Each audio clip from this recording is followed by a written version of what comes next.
Boa noite, amigos, irmãos. Vamos continuar a leitura do livro de Jó. A gente tinha parado no capítulo 24, que era a manifestação de Jó em relação aos perversos, hein? Só para lembrar o contexto, ele falava que os perversos arrancavam o filho da viúva, tomava o bebê como garantia por um empréstimo, etc. Coisas muito ruins. Que eles não reconhecem o caminho de Deus. Ele falava dos assassinos, dos bandidos que arrombam a casa à noite, durante o dia. Esse tipo de coisa que, apesar de tudo isso, muitos não eram castigados em vida, hein? Agora a gente vai ler a resposta do amigo Bildad a Jó. Então, a nona resposta de Jó dentro desse livro, que ele vai fazer ao próprio Bildad. Eu vou ler então o capítulo 25 e 26, que são justamente a resposta do amigo de Jó, no que ele estava falando a respeito desses perversos, e depois a resposta de Jó a seu amigo, que é o capítulo 26. E vamos deixar para a próxima vez o capítulo 27, que será a resposta final de Jó, assim, aos seus amigos, antes de Jó começar a falar a ter outras considerações, hein? Sobre sabedoria, sobre as benções, ele vai falar do passado dele. Mais em frente, depois disso, a gente vai ver que vai ter uma quarta pessoa que vai começar a se manifestar, que não é especificado se é amigo dele, mas é um homem mais novo, que a gente imagina que ele não se manifestou até agora em respeito à idade, né? Porque é mais novo que os outros, então ele deixa o pessoal falar para depois falar. Aí ele vai falar bastante, a gente vai ter assim uma terceira opinião, porque Jó dá a sua opinião, os três amigos estão dando uma outra opinião, o Eliú vai dar uma terceira opinião a respeito do que está acontecendo com Jó. Então vamos ler então a resposta de Bildad a Jó. Vamos orar antes. Obrigado, meu Deus, eu te peço, Senhor, que me ilumine, que me usa, Senhor, a fim de expressar a tua vontade, os teus pensamentos, eu uso a minha boca, a minha língua para falar o que você, meu Deus, tem a expressar, e não que seja a minha mente, nem minha vontade, mas a tua, que seja expressa através de mim. Em nome de Jesus. Amém. Então vamos ler. A terceira resposta de Bildad a Jó. Então Bildad de Suã respondeu: Deus é poderoso e terrível, é temível. Ele impõe a paz nos céus. Quem pode contar seu exército celestial? Acaso sua luz não brilha sobre toda a terra? Pode algum mortal ser inocente perante Deus? Pode alguém nascido de mulher ser puro? Deus é mais glorioso que a lua, brilha mais que as estrelas. Comparados a ele, somos larvas. Nós mortais não passamos de vermes. Isso é a resposta, já acaba aqui o capítulo 25. A resposta de Bildad, ele está perguntando, mas óbvio, eles podem fazer o que eles querem, o justo e o injusto, o ímpio, ele vive no mesmo lugar. Ele tem ele tem a mesma coisa, ele tem as mesmas temores. O justo que é o fiel. Por quê? Porque ele também é nascido de mulher. Ele poderia ser puro, então o que é justo, ele é justo porque ele quer, mas todos nascem infiéis, hein? Ninguém pode se comparar a Deus. Então ele está falando, é óbvio, é claro, que eles são ruins, que tem os perversos, que eles alcançam coisas que eles querem alcançar, porque é uma decisão deles. Como quando a gente decide ser justo, é de não praticar mais o mal, de praticar a palavra de Deus, não quer dizer que a pessoa que passou antes, que a gente era antes, ela de repente ia ser castigada por Deus. Não. Nosso castigo, ele vai acontecer ao julgamento, quer dizer, para quem então não se converteu, que continua a ser injusto, ele pode continuar muito tempo ou pouco tempo. E isso não é bem Deus que define, né? O que define isso é mais Satanás, porque quando a gente não se converte, a gente está nas mãos de Satanás. É Satanás, dependendo das nossas escolhas, ele vai ou não pedir pedir vingança, pedir pagamento do que ele nos proporciona, o que ele proporciona ao ímpio. Quando a gente não era convertido, a gente simplesmente comia na mão de Satanás. Então, dependendo do que a gente alcançava, ou alcança na terra, Satanás ia pedir de volta ou não. Isso são decisões próprias espirituais, que a gente não pode influenciar. É por isso que ele fala aqui, ele falava no 24, isso no último, na última gravação é muito bem explicado, e na penúltima também. Ele fala, por exemplo, faz uma colheita de um campo que não semearam e recolhe as uvas nas videiras dos perversos, passam a noite nu e com frio, pois não têm roupas nem cobertas. Isso é o destino dos perversos. Eles fazem todas as coisas ruins. Tem uns que não têm nada e outros que conseguem. Hein? Porque ele fala no 24, faz uma colheita de um campo que não semearam e recolhem as uvas nas videiras dos perversos.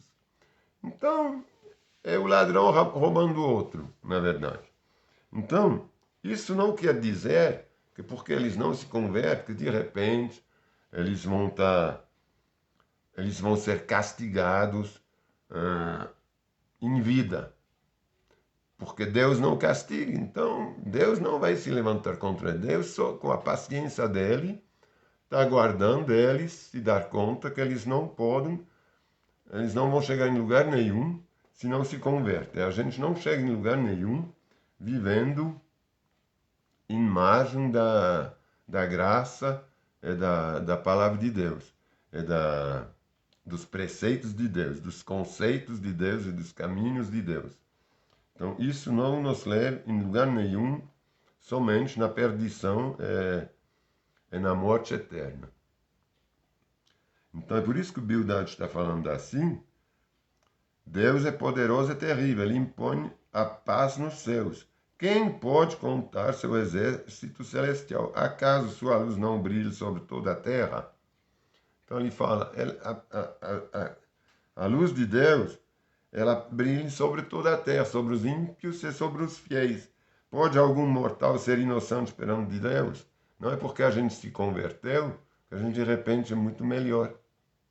Porque a gente continua pecador, a gente sabe disso. Sem a graça de Jesus Cristo, a gente estaria todo mundo no mesmo patamar. Porque se a gente peca de uma coisa, antigamente, se o pessoal não seguia em um quesito a lei, era toda a lei que eles não seguiam. Ele era condenado pela própria lei. Hein? E hoje a gente é justificado por Jesus Cristo. Pode alguém nascido de mulher ser puro? Já que a gente sabe que Eva pecou, hein? Não é que a gente nasce justamente corrupto, já de um corpo corrupto. Quer dizer, pecador, hein? A gente nasce pecador.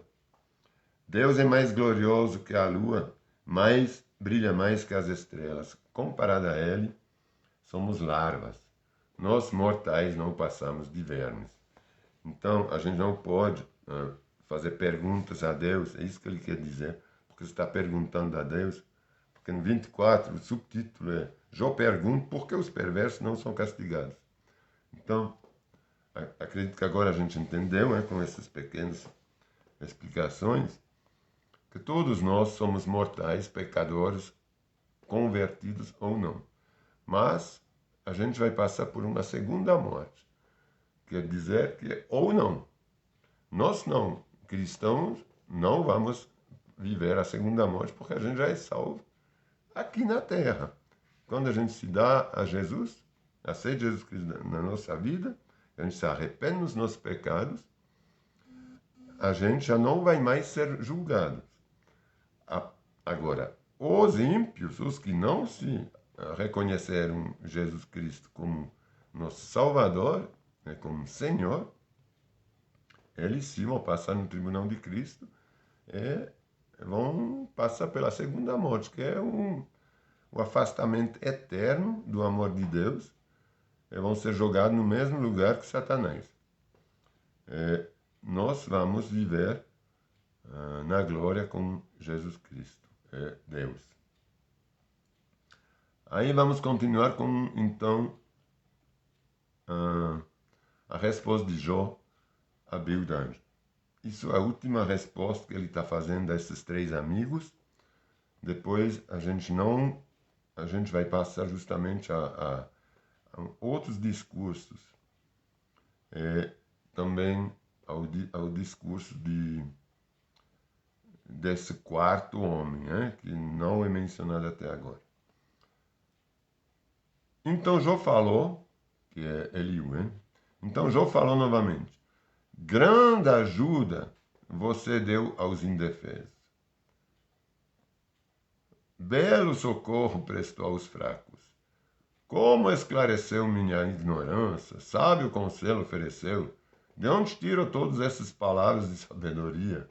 Ele está zombando um pouquinho dos amigos dele, especialmente agora dessa resposta de Bildad, como se fosse uma grande novidade, que Deus é soberano, é poderoso, é temível, que ele impõe a paz nos céus, quem pode contradizer ele? Aí ele fala: grande ajuda você me deu, Belo socorro prestou aos fracos, como esclareceu minha ignorância, Vocês são muito sábios, sábios conselho ofereceu. De onde tirou todas essas palavras de sabedoria? De quem é o Espírito que fala por seu intermediário? Tremam os mortos, aqueles que viram debaixo das águas. O lugar dos mortos está nu diante de Deus. O lugar da destruição está descoberto. Deus estende o céu do norte sobre o vazio e suspende a terra sobre o nada. Envolve a chuva com densas nuvens e elas não se rompem com o peso da água. Encobre, como é interessante,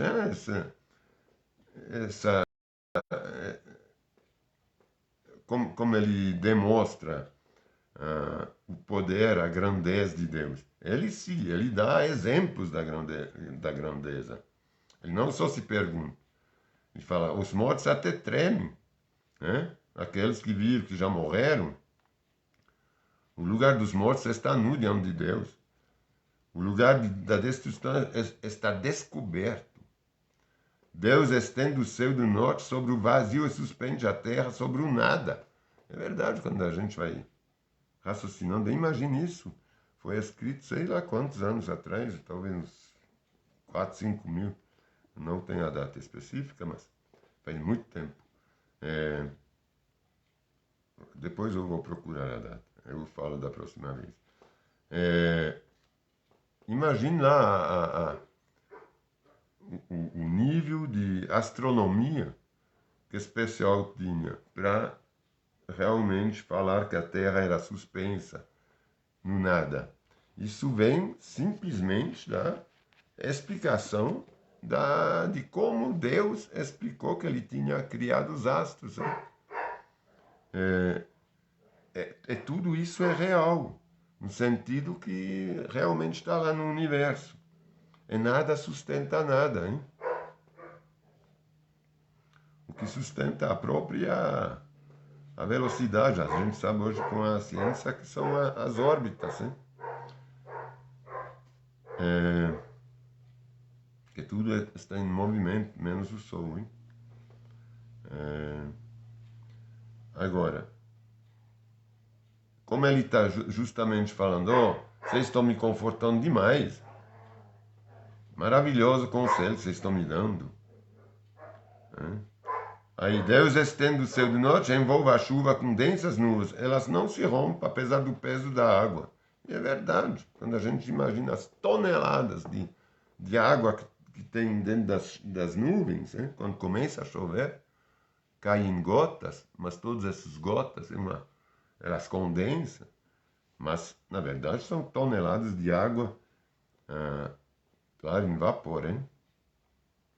E não sob forma de água. Mas é magnífico, né? Essas coisas só podem ser de Deus.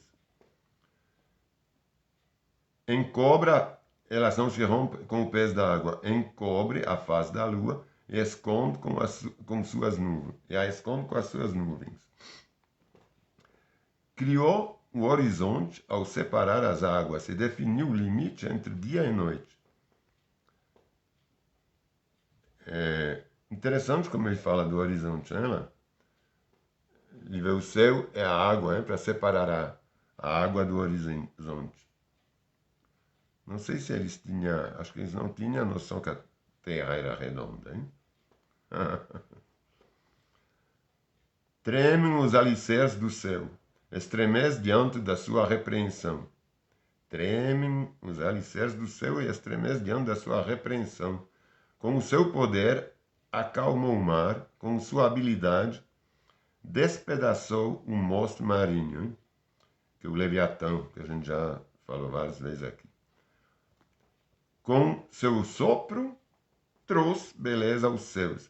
Com sua mão, feriu a serpente veloz. Isso é apenas o começo de tudo que ele faz.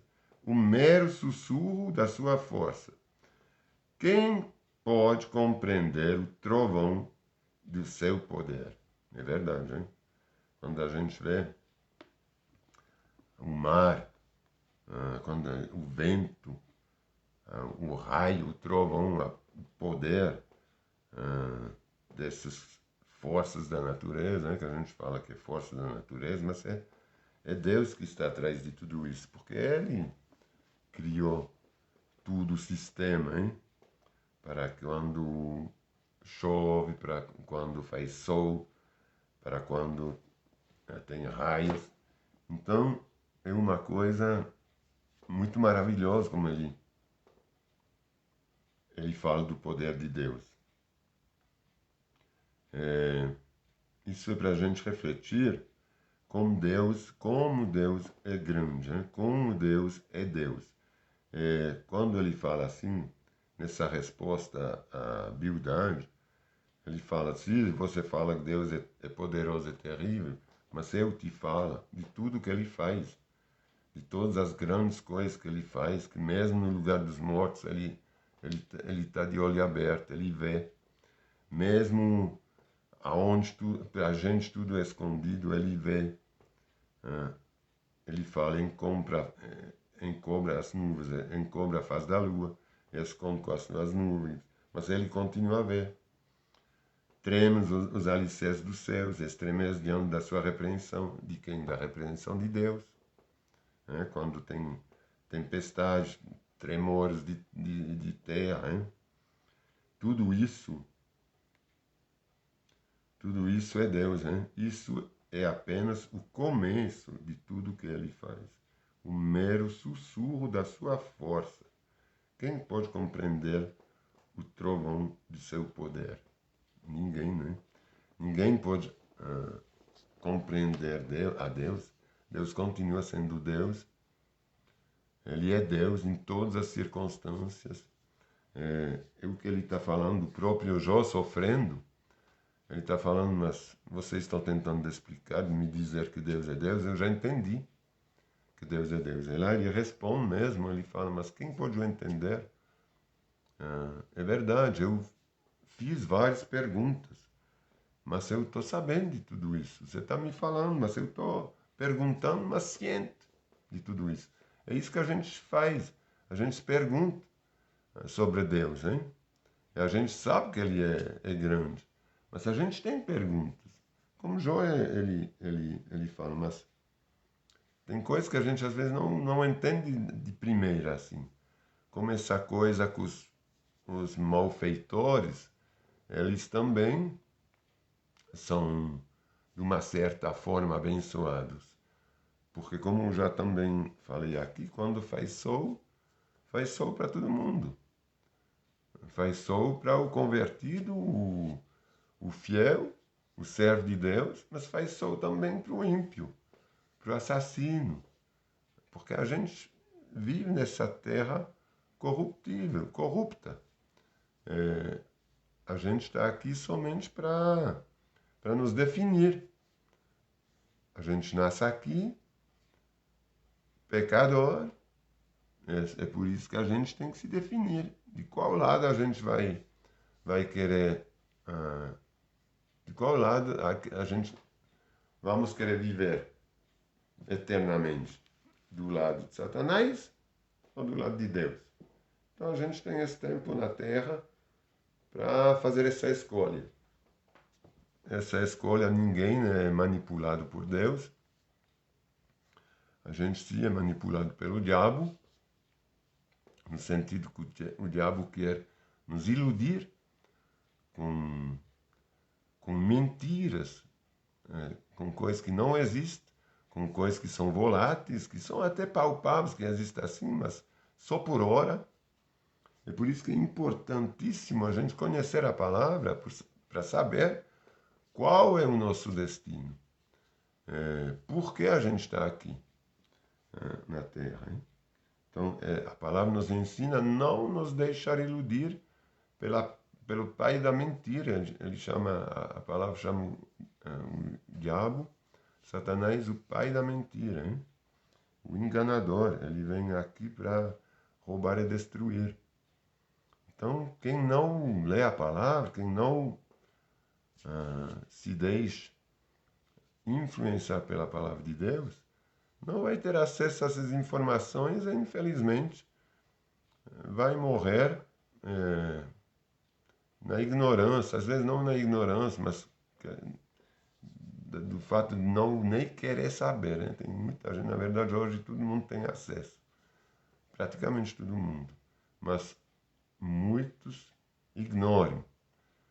Mas não quer dizer que eles são ainda inocentes. Eles ignoram.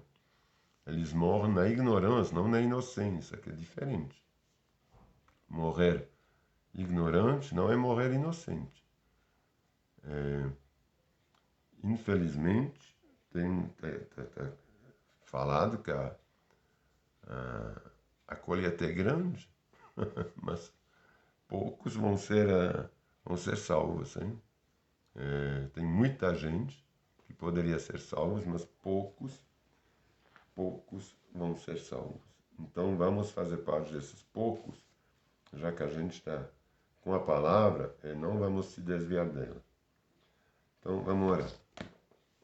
Muito obrigado, Senhor, por nos manter nos teus passos, nos teus caminhos, Senhor, porque o teu caminho é um caminho certo, é o caminho fértil, um caminho de terra boa, onde tudo brota, onde tudo cresce, onde tudo vê o sol, Senhor, onde tudo sai das trevas para a luz. Senhor, Tu és a luz, não somente nos nossos corações, mas nos nossos pés. Tu és uma lâmpada que ilumina o nosso caminho, que nos conduz e que nos leva, Senhor, para as coisas boas, para as coisas que prosperam, para as coisas que nos deixam alegre e feliz, e não para as coisas sombrias. Tu és, Senhor, que nos tira da morte, que nos dá vida, essa vida eterna, Senhor. Porque nós não vamos passar pela segunda morte, nós não vamos passar pelo Teu tribunal, porque nós já Te reconhecemos em vida, Senhor, aqui, como nosso Senhor e nosso Salvador. E quando a gente Te reconhece como nosso Senhor, que a gente se arrepende dos nossos pecados, a gente reconhece todos os Teus preceitos, porque a gente se coloca à disposição para Te servir segundo os Teus preceitos, as ordenanças que estão descritas na Tua palavra. Te agradeço, Senhor, por tudo, pelo esse conhecimento, pela essa luz, pelas explicações da Tua palavra, porque Tu és, Senhor, através do Teu Espírito Santo, que nos guia, que nos ilumina, que nos conduz, que nos dá esse ensinamento, que nos ensina, Senhor, que nos pega pela mão, que nos faz caminhar no Teu caminho. Obrigado, Senhor. Em nome de Jesus. Amém. Então vamos se ver amanhã para, então, continuar com o último discurso de Jó, que é o capítulo 27. A gente só vai ler esse, porque senão vai ser muito comprido, porque o 28, 29 são capítulos maiores. Então só vamos agora ler um capítulo por vez. Para os vídeos não ficam muito compridos, hein? Certo? Assim eles ficam mais leves. Então a gente se vê amanhã. Um grande abraço. Que Deus abençoe a todos.